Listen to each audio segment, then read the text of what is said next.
আমি বিষ্ণুপদ বিশ্বাস।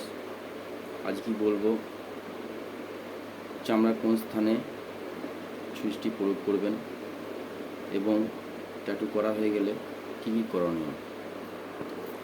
আমাদের 3টি লেয়ার, ফার্স্ট, সেকেন্ড, থার্ড।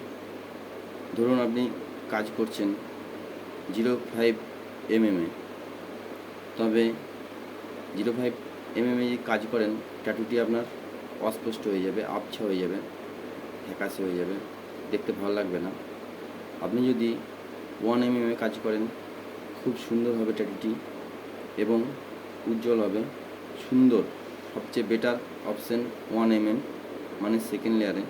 আপনি যদি 1.5 mm কাজ করেন তবে আপনার স্কিন থেকে রক্ত বেরোবে এবং ইনফেকশন হওয়ার ভয় থাকে।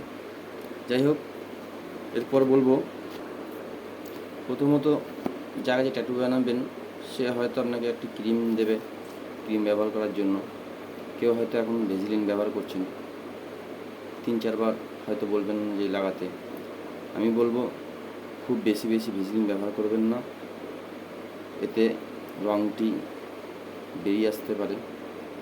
যেভাবে মুখে ক্রিম লাগান সেভাবেই ব্যবহার করবেন।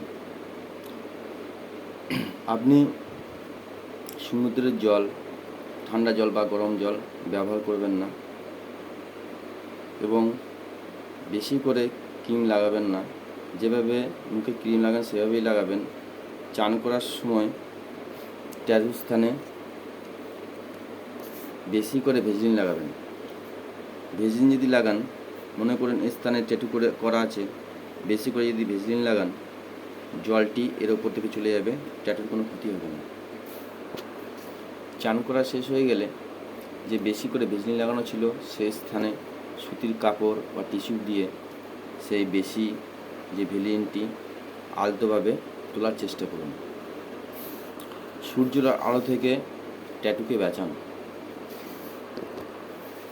যতক্ষণ না ট্যাটুটি শুকুচ্ছে আপনার যে মরা চামড়াটি টেনে তুলবেন না।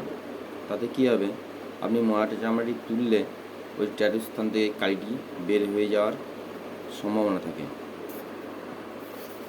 এই কটি নিয়ম মানলেই দেখবেন আপনার ট্যাটুটি খুব সুন্দর, ভালো থাকবে। যাই হোক, ভিডিওটি আজকে এই পর্যন্তই। নমস্কার, ভালো থাকবেন।